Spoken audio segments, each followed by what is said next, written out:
अस्सलाम वालेकुम बच्चों। आज हम जो टॉपिक पढ़ने जा रहे हैं वो है इलेक्ट्रिक फील्ड लाइंस। अब इलेक्ट्रिक फील्ड लाइंस होती क्या हैं?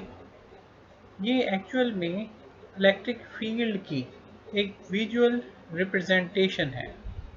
ठीक है, ये क्या है? A visual representation of electric field कहलाती हैं इलेक्ट्रिक फील्ड लाइंस। इसका जो आइडिया है वो माइकल फैराडे ने दिया, जिन्होंने सबसे पहले फील्ड का जो कंसेप्ट है वो भी हमें दिया था। तो यहाँ पर भी ऐसा ही है कि उन्होंने इलेक्ट्रिक फील्ड लाइंस का भी कंसेप्ट दिया। जो इलेक्ट्रिक फील्ड लाइंस हैं उन्हें आप सोच सकते हैं कि ये एक किस्म का मैप है। इलेक्ट्रिक फील्ड लाइंस एक मैप है जो प्रोवाइड करता है इंफॉर्मेशन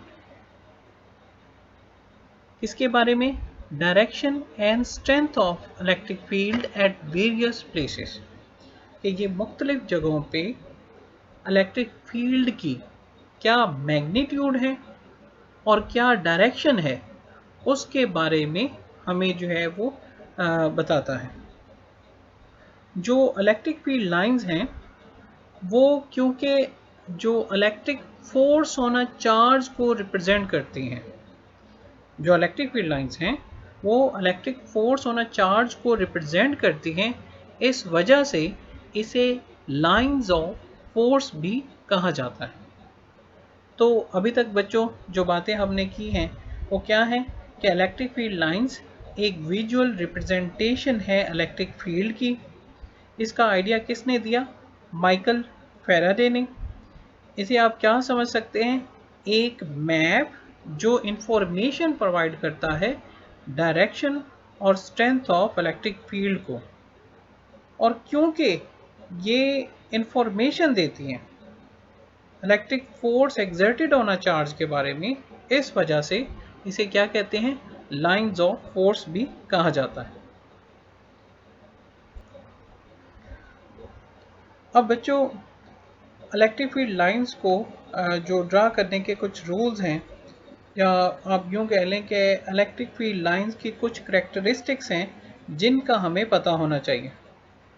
इसके बारे में जो थोड़ी बहुत बातें हैं वो हमने की थी 10th में। इलेक्ट्रिक फील्ड लाइंस के नाम से टॉपिक था और उसमें कुछ थोड़ा बहुत था। तो यहाँ पर हमने क्या किया है, यहाँ पर हमने इलेक्ट्रिक फील्ड लाइंस को इंट्रोड्यूस करवाने के लिए एक पॉजिटिव चार्ज कंसीडर किया है एट द सेंटर। और फिर क्या किया है कि एक टेस्ट चार्ज जो कि पॉजिटिव है, एक पॉजिटिव टेस्ट चार्ज को at different places from the source charge रख दिया है। टेस्ट चार्ज को at different places from the source charge रख दिया है और इक्वल डिस्टेंस पे रखा है। ठीक है, आप कंसीडर कर लें कि एक सर्कल के एजेस पे हमने उसे रखा हुआ। अब इसका मतलब ये हुआ कि जो electric field intensity at these points equal होगी, क्योंकि शायद आपको याद हो कि इलेक्ट्रिक फील्ड इंटेंसिटी जो तीन मेन फैक्टर्स हैं उन पे डिपेंडेंट है। अगर आपको फार्मूला याद हो, E is equal to k q over r square. E is equal to k q over r square, ये पिछले टॉपिक का फार्मूला है तो उसे देख लीजिएगा। तो इसका मतलब है इलेक्ट्रिक फील्ड इंटेंसिटी मीडियम पर, सोर्स चार्ज की मैग्नीट्यूड पे और distance from the source charge पे डिपेंडेंट है। तो यहाँ पर हमने क्या किया, एक पॉजिटिव चार्ज लिया और उसके इर्द गिर्द हमने स्मॉल टेस्ट पॉजिटिव चार्ज को रख दिया। अब जब हमने उसे रखा तो फिर क्या हुआ, अब उस टेस्ट पॉजिटिव चार्ज को रिपेल किया जो सोर्स चार्ज था जो कि पॉजिटिव है। तो पॉजिटिव चार्ज के लिए ये बन जाता है एक रूल, और वो क्या कि जो पॉजिटिव चार्ज के लिए इलेक्ट्रिक फील्ड लाइंस हैं वो हैं रेडियली आउटवर्ड, उनकी डायरेक्शन अवे है, यानी कि ऐसा लगता है जैसे पॉजिटिव चार्ज से ओरिजिनेट हो रही हों, निकल रही हों बाहर। ठीक है, तो अगर पूछा जाए कि पॉजिटिव चार्ज से जब आप इलेक्ट्रिक फील्ड लाइंस लेंगे तो कैसे ड्रा करेंगे, तो यूँ लगेगा जैसा कि वो रेडियली आउटवर्ड है। अब देखिए, हमने इलेक्ट्रिक फील्ड लाइंस को ड्रा करने के लिए एक स्टैंडर्ड लिया और वो किसके हिसाब से है, टेस्ट पॉजिटिव चार्ज के हिसाब से। ठीक है, अब आप फर्ज करें कि आपका कोई स्टैंडर्ड नहीं है, आप टेस्ट पॉजिटिव चार्ज भी समटाइम्स रख लेते हैं और समटाइम्स टेस्ट नेगेटिव चार्ज भी रख लेते हैं। अब कोई कबात नहीं है, लेकिन फिर एक मसला हो जाएगा आपके लिए, और वो ये जज करना कि क्या पॉजिटिव चार्ज की इलेक्ट्रिक फील्ड लाइंस क्या डायरेक्टेड आउटवर्ड हैं या डायरेक्टेड इनवर्ड है। अब अगर आपने स्टैंडर्ड नेगेटिव किया है तो इनवर्ड है, और अगर आपने पॉजिटिव किया है तो डायरेक्टेड आउटवर्ड है, क्योंकि वो पॉजिटिव को क्या करेगा, रिपेल करेगा। अगर सोर्स चार्ज पॉजिटिव है तो वो टेस्ट पॉजिटिव चार्ज को क्या करेगा, रिपेल करेगा। और अगर सोर्स चार्ज पॉजिटिव ही है लेकिन अगर टेस्ट चार्ज नेगेटिव ले लेते हैं तो वो जाहिर है उन्हें अट्रैक्ट करेगा। तो फिर आपकी जो इलेक्ट्रिक फील्ड लाइंस को ड्रा करने का स्टैंडर्ड है वो फिक्स नहीं होता। ठीक है, वो फिक्स नहीं होता, तो आपको कंफ्यूजन रहेगी कि आखिर आपने किस हिसाब से उसे ड्रा किया है, क्या पॉजिटिव के हिसाब से ड्रा किया या नेगेटिव के। तो अगर आप एक स्टैंडर्ड रखें, तो साइंटिस्ट ने जो स्टैंडर्ड रखा है इलेक्ट्रिक फील्ड लाइंस को ड्रा करने का, इलेक्ट्रिक फील्ड को रिप्रेजेंट करने का, उसकी मैग्नीट्यूड को जज करने का। मैग्नीट्यूड को जज करने के लिए आपने पिछले टॉपिक में पढ़ा था कि हम उसके फील्ड में एक टेस्ट पॉजिटिव चार्ज लाएंगे। यहाँ पर वही कि एक और बात जो आपने याद रखना है कि टेस्ट पॉजिटिव चार्ज, हर चार्ज का इलेक्ट्रिक फील्ड होता है। ठीक है, यानी कि अगर कोई पूछे कि अगर हमारा है ग्रेविटेशनल फील्ड तो हमारा भी है, किसी इवन के अगर किसी एंड का, कोई च्यूंटी का है ग्रेविटेशनल फील्ड तो हाँ उसका भी होगा, लेकिन ये इतना कम है कि उसे निगलेक्ट कर सकते हैं, वो हमारी वजह से अर्थ डिस्प्लेस नहीं होने वाली।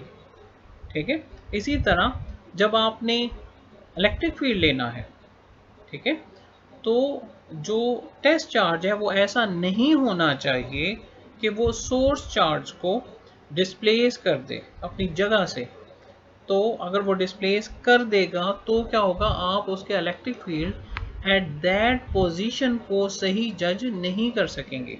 क्यों, क्योंकि वो वेरी कर जाएगा उस, क्योंकि जाहिर है उसकी प्लेस चेंज हो जाएगी, तो जाहिर है कि वो वेरी कर जाएगा। ठीक है, तो आपने उसे उसी ही की प्लेस पे उसका इलेक्ट्रिक फील्ड जज करने के लिए आपने एक ऐसा चार्ज लिया जो कि उस पे क्या कहें कि फोर्स तो बराबर एग्जर्ट करता है लेकिन साइज इस तरह है कि वो उसे मतलब डिस्प्लेस ना करवा दे।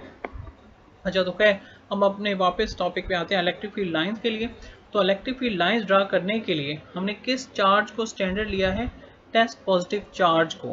क्योंकि अगर हम नेगेटिव चार्ज लेते हैं तो क्या रहेगी, अगर हम स्टैंडर्ड फिक्स नहीं करते, कभी पॉजिटिव ले लेते हैं नेगेटिव ले लेते हैं, तो हमें इन चीज़ों को विजुलाइज करने में मुश्किल होगी। तो यहाँ पर हमने टेस्ट पॉजिटिव चार्ज रखा, तो उसने क्या किया, उसने जाहिर है इस पॉजिटिव को क्या किया, रिपेल किया। ठीक है, इसको रिपेल किया, इसको रिपेल किया। तो इस वजह से क्योंकि उसने इसे रिपेल किया है तो हम जो इलेक्ट्रिक फील्ड लाइंस ड्रा करेंगे, ठीक है, वो क्या होंगी, रेडियली आउटवर्ड।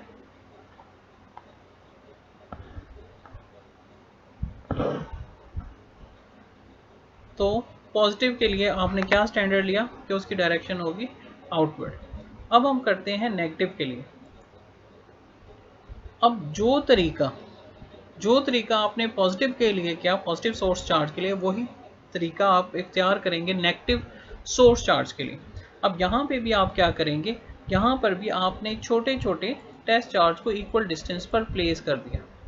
ठीक है, अब आपने छोटे छोटे टेस्ट चार्जेस को इक्वल डिस्टेंस पे प्लेस किया, और टेस्ट चार्ज कौन सा था, टेस्ट पॉजिटिव चार्ज। अब आप उस चार्ज को, जो छोटे छोटे चार्ज थे उन सभी को प्लेस करते गए। ठीक है, तो जब आप उन चार्जेस को प्लेस करते गए तो फिर क्या हुआ, फिर जाहिर है कि उन चार्जेस पे जो नेगेटिव सोर्स चार्ज है उसने फोर्स ऑफ अट्रैक्शन लगाई।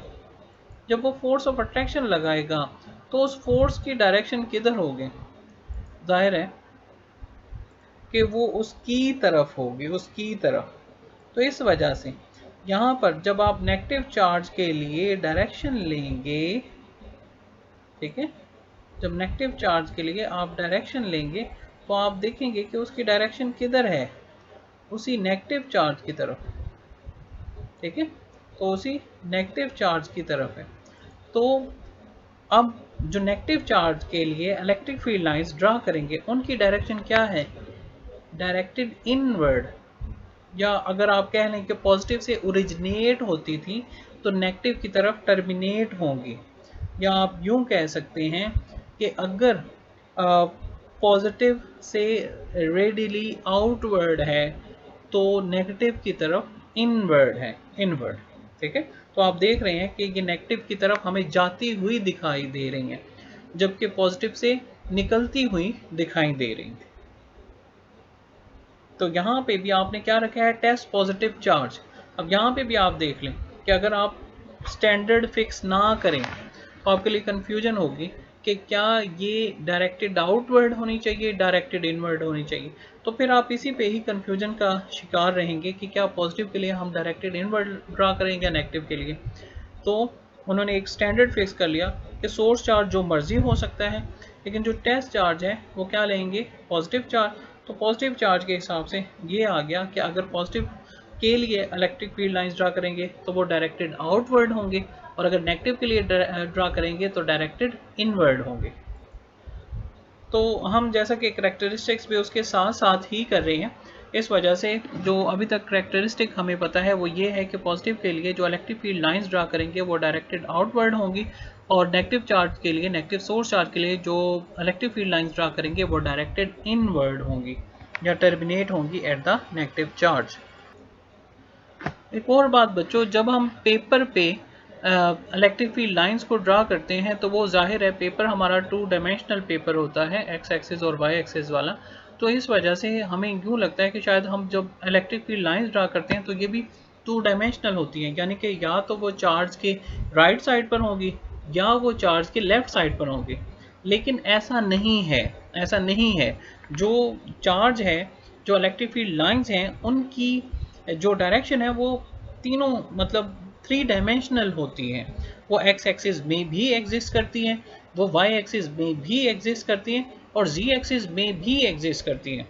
तो वो सिर्फ दाएं या बाएं नहीं होती, लेकिन क्योंकि पेपर पर 2 डायमेंशनल फिगर ड्रा करना आसान होता है तो इस वजह से हम जब उसे रिप्रेजेंट करते हैं तो अपनी आसानी की खातिर हम उसे रिप्रेजेंट करते हैं 2 डायमेंशनल में, लेकिन एक्चुअल में वो 3 डायमेंशनल में एग्जिस्ट करती होती है, यानी कि लेफ्ट राइट ऊपर नीचे दाएं बाएं हर तरफ जो है वो एग्जिस्ट करती होती है। फिर बच्चों एक और बात, number of electric field lines कितनी ड्रा करनी है। अब जो हमारी बुक है उसमें उसने सिंपल यानी कि जो इक्वल चार्जेस हैं उसके मुताबिक जो है वो इलेक्ट्रिक फील्ड लाइंस ड्रा किए हैं, और अगर जाहिर है चार्जेस इक्वल होंगे, अगर चार्जेस इक्वल होंगे तो number of electric field lines भी इक्वल होंगी। लेकिन कितनी, एक चार्ज से कितनी number of electric field lines draw करनी है ये डिपेंडेंट है चार्ज की मैग्नीट्यूड पे। एक चार्ज से कितनी इलेक्ट्रिक फील्ड लाइंस ड्रा करनी है ये डिपेंडेंट है चार्ज की मैग्नीट्यूड पे। अब मिसाल के तौर पे फर्ज करें एक चार्ज है 1 कूलम, एक चार्ज है 1 कूलम, और जो दूसरा चार्ज है वो है से 2 कूलम, ठीक है। एक चार्ज है 1 कूलम और दूसरा चार्ज है वो है 2 कूलम। तो अगर 1 कूलम चार्ज से आप कहते हैं 5 लाइंस निकलती हैं, या आपने स्टैंडर्ड ले लिया कि फर्ज करें कि 1 कूलम चार्ज से मैं 5 लाइंस ड्रा करूंगा, तो 2 कूलम चार्ज से फिर आप 10 लाइंस ड्रा करेंगे, ठीक है। अगर आप 1 कूलम चार्ज से 5 लाइंस ड्रा करेंगे तो 2 कूलम चार्ज से आप 10 लाइंस को ड्रा करेंगे। तो इस तरह मतलब जब आप इलेक्ट्रिक फील्ड लाइंस ड्रा करते हैं तो ये एक्चुअल में उसकी स्ट्रेंथ को भी रिप्रेजेंट कर रही होती है। तो अगर 1 कूलम चार्ज से भी आप उतनी ही नंबर इलेक्ट्रिक फील्ड लाइंस निकालेंगे जितनी के 2 कूलम ऑफ चार्ज से, तो आप उसे सही रिप्रेजेंट नहीं कर रहे होंगे।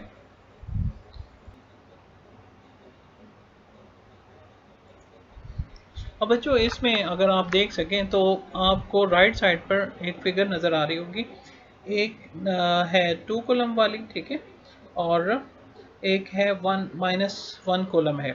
अब इसमें अगर आप जो है वो ड्रा कर सकें, देख सकें, तो आप देखेंगे कि इसमें जो -q है, इसमें देखिए लाइन 1, ये 2, ये 3, ये 4, 5, 6, 7 और 8। तो जो -q है उसमें जो इलेक्ट्रिक फील्ड लाइंस एंटर हो रही हैं, अब आप देखें पॉजिटिव से अगर आप देखें तो ओरिजिनेट हो रही हैं, अगर आप पॉजिटिव से देखें तो ओरिजिनेट हो रही हैं और नेगेटिव की तरफ देखें तो टर्मिनेट हो रही हैं। जैसा कि अगर आप फ़र्ज़ करें कि अगर आप नेगेटिव चार्ज के ऊपर हाथ रख दें, ठीक है, चलें इसमें मैं बाद में करता हूँ। तो पहले तो हम लाइंस गिन लें। तो हमने देखा कि माइनस क्यू की जो लाइंस थी वो कितनी थी, 8, और मतलब वो 1 कूलम चार्ज है। अब ज़रा पॉजिटिव 2 क्यू से गिने। एक तो ये वाली 8 हो गई जो हम काउंट कर चुके हैं। इसके अलावा बाकी देखें, 9, 10, 11, 12, 13, 14, 15, 16, ठीक है।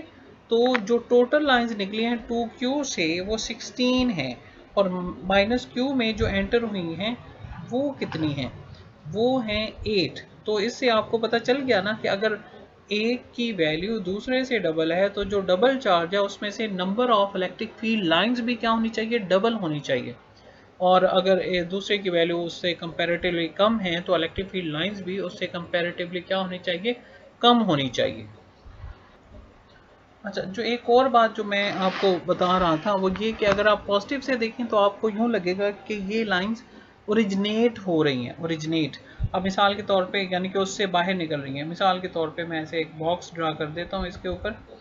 तो मैंने नेगेटिव को कवर कर लिया ना, नेगेटिव को मैं कवर कर देता हूँ।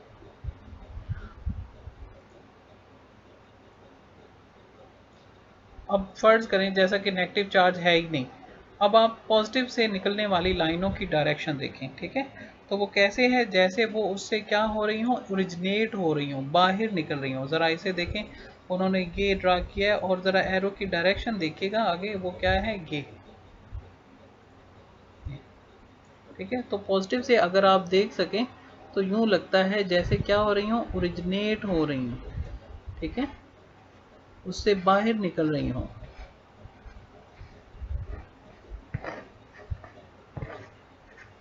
तो पॉजिटिव से यूँ लाइंस निकली हैं जैसे उससे बाहर निकल रही हैं। और इसी तरह अगर आप पॉजिटिव को रहने दें और नेगेटिव को कवर कर लें, सॉरी, पॉजिटिव को कवर कर लें, ठीक है, तो आपको यूँ लगेगा जैसे ये लाइंस उसकी तरफ जा रही हों। तो अगर आप देखें, आपने पॉजिटिव को कवर कर लें, ठीक है। अब आप नेगेटिव जो इलेक्ट्रिक ये लाइंस हैं, इलेक्ट्रिक फील्ड लाइंस, ये जो ए ड्रा की हैं जो कि उसके अंदर एंटर हो रही हैं, आप सिर्फ उन्हें देखें तो आप देखेंगे कि यूँ लगेगा जैसे ये नेगेटिव चार्ज के अंदर जा रही हों। तो इस तरह क्या होता है, पॉजिटिव से ओरिजिनेट होती हैं और नेगेटिव की तरफ टर्मिनेट होती हैं। अच्छा, जो एक और बात वो ये कि अगर आप दोनों इक्वल चार्ज ड्रा करेंगे, ये जैसे कि दूसरी साइड पे अगर आप देखें तो इसमें यही है कि अगर आप दो इक्वल चार्जेस ड्रा करेंगे तो उसमें number of electric field lines भी क्या होंगी, आपस में इक्वल होंगे। अच्छा, जब आप इक्वल मतलब ये चार्जेस एक दूसरे को रिपेल करते हैं तो आपको इनमें एक ऐसी जगह नज़र आएगी जहाँ पर कोई भी फील्ड एग्जिस्ट नहीं करता, ठीक है। यानी कि यहाँ पर कोई भी जो इलेक्ट्रिक फील्ड लाइंस हैं वो एग्जिस्ट नहीं करता। तो ये जो जगह है जहाँ पर कोई भी इलेक्ट्रिक फील्ड जो लाइन है वो एग्जिस्ट नहीं करती, इस जगह को ज़ीरो फील्ड स्पॉट या न्यूट्रल जोन कहते हैं। ज़ीरो फील्ड स्पॉट और न्यूट्रल जोन, यानी कि यहाँ पे कोई भी इलेक्ट्रिक फील्ड एग्जिस्ट नहीं करता, ठीक है। और नेक्स्ट करते हैं, मीन के यहाँ पर फील्ड इस तरह आपस में एक दूसरे को इंटरेक्ट कर रहा है कि उनका जो नेट इफेक्ट है वो क्या आ रहा है, ज़ीरो। नेक्स्ट जो करेक्टरिस्टिक है वो है मैग्नीट्यूड ऑफ इलेक्ट्रिक फील्ड। अब इसमें क्या है बच्चे, इसमें यह है कि जो number of electric field lines per unit area passing perpendicular through any area is proportional to the magnitude of electric field. यानी कि एक ख़ास एरिया से जितनी भी number of electric field lines pass होंगी वो कहलाएंगी, उसकी जो स्ट्रेंथ है उसके डायरेक्टली प्रोपोर्शनल है। अब से कि मैं एक ही बॉक्स ड्रा कर लेता,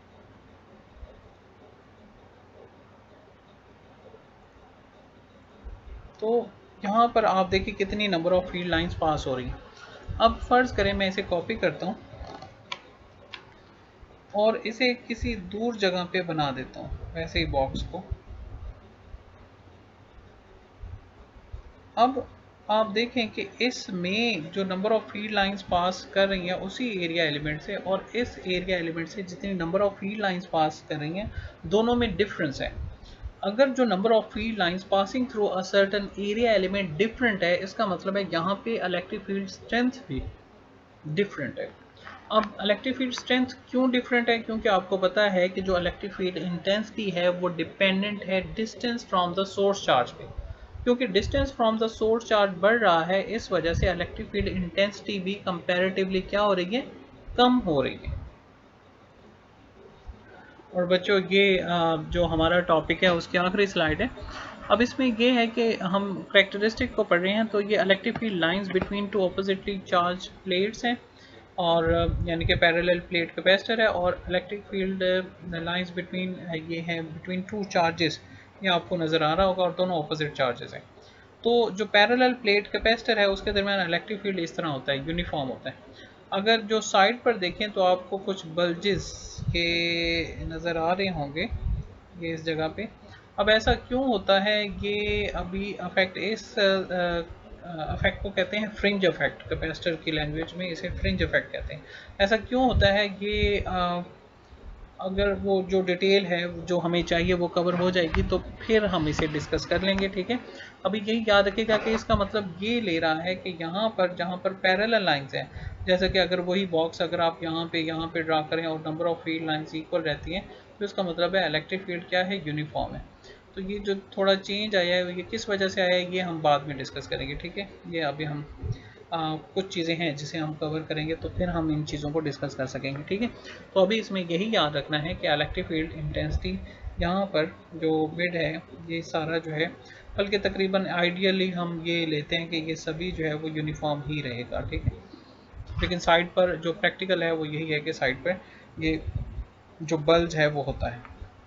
अच्छा, तो ऑपोजिट चार्जेस का लेते हैं। ऑपोजिट चार्जेस में आप देख रहे हैं कि ये इलेक्ट्रिक फील्ड इंटेंसिटी की बिल्कुल ऐसे ही है जैसे मैग्नेट के लिए नहीं, अगर आप मैग्नेटिक फील्ड लाइंस ड्रा करते हैं मैग्नेटिक कंपास रखें, तो इसी तरह ये इलेक्ट्रिक फील्ड लाइंस है। अब जहाँ पे लाइंस क्लोज हैं, जहाँ पे ये वाला पोर्शन जहाँ पे एरो लगाए हुए हैं, यहाँ पर इसका मतलब है इलेक्ट्रिक फील्ड जो है वो कंपैरेटिवली ज़्यादा स्ट्रॉन्गर है।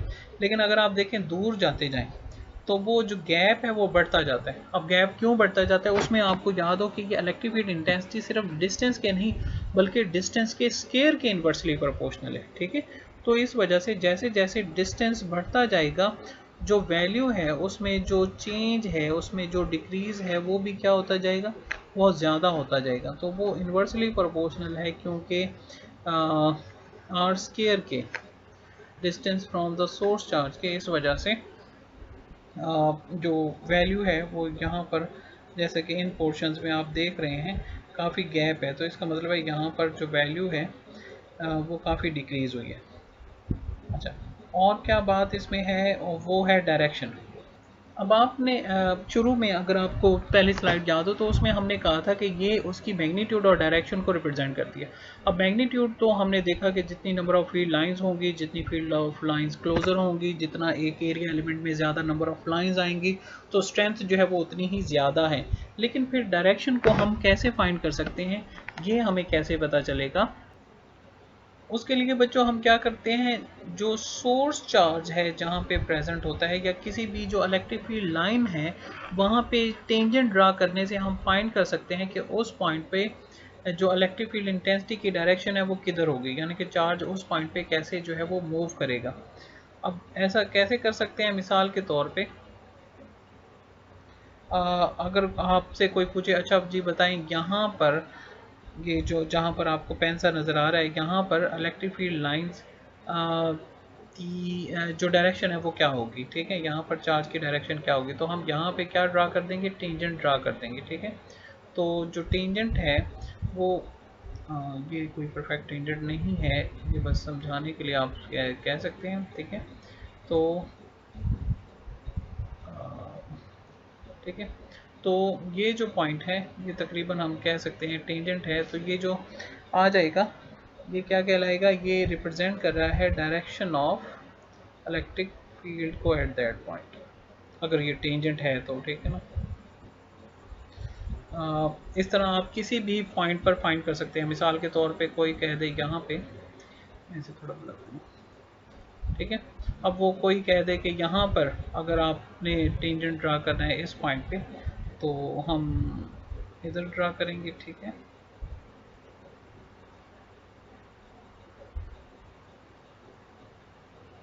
ठीक है, तो वो किसी भी पॉइंट पर कह देगा तो हम उस पॉइंट पर क्या ड्रा करेंगे, टेंजेंट। और वो जो टेंजेंट है वो उस पॉइंट पे रिप्रेजेंट करेगा डायरेक्शन ऑफ इलेक्ट्रिक फील्ड को, ठीक है। वो उस पॉइंट पे जो टेंजेंट है वो ड्रा किसको रिप्रेजेंट करेगा, डायरेक्शन ऑफ इलेक्ट्रिक फील्ड को। अच्छा, अब एक और बात वो ये अब एक और बात वो ये कि क्या किसी भी पॉइंट पर जो दो इलेक्ट्रिक फील्ड लाइंस हैं वो एक दूसरे को इंटरसेक्ट कर सकती हैं या नहीं कर सकती। तो वो दोनों एक दूसरे को इंटरसेक्ट नहीं कर सकती। कोई भी दो फील्ड लाइंस एक दूसरे को इंटरसेक्ट नहीं कर सकती। क्यों नहीं कर सकती? उसकी वजह ये है कि अगर वो इंटरसेक्ट करेंगी तो एक ही पॉइंट पर दो डायरेक्शंस आ जाएंगे। अब हम एज्यूम करते हैं, जैसा कि अब फ़र्ज़ करें, जैसा कि मुझे कहा है कि जी चार्ज, फ़र्ज़ करते हैं मैं दो चार्ज ड्रा करता हूँ।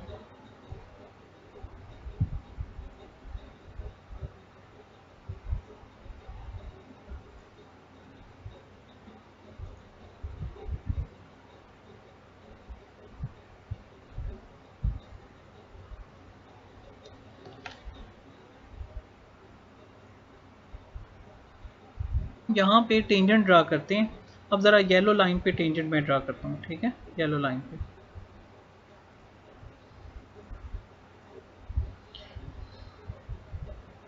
अब ये मैंने ऐसे फ़र्ज़ किया कि ये मैंने टेंजेंट एक ड्रा कर दिया, ठीक है। ये है इस पॉइंट पर, ये जो येलो वाला पॉइंट है यहाँ पर मैंने उस पॉइंट पे टेंजेंट ड्रा कर दिया। अब ज़रा ये जो ग्रीन पॉइंट है इस पे मैं टेंजेंट ड्रा करता हूँ, ठीक है। ग्रीन पे टेंजेंट ड्रा करते हैं।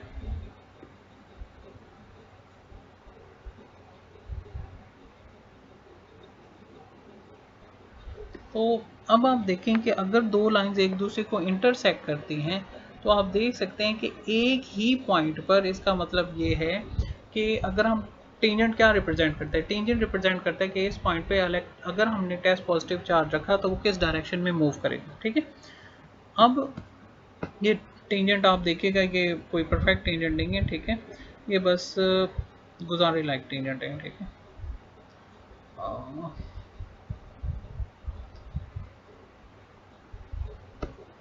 तो ये क्या रिप्रेजेंट करते हैं कि इस पॉइंट पर अगर हम टेस्ट पॉजिटिव चार्ज रखेंगे तो एक दफ़ा लगता है कि वो इधर मूव करेगा, और एक दफ़ा लगता है वो ये, यानी कि एक लाइन ये रिप्रेजेंट करती है वो इस डायरेक्शन में मूव करेगा, और दूसरी लाइन ये रिप्रेजेंट येलो वाली के चार्ज इस डायरेक्शन में मूव करेगा।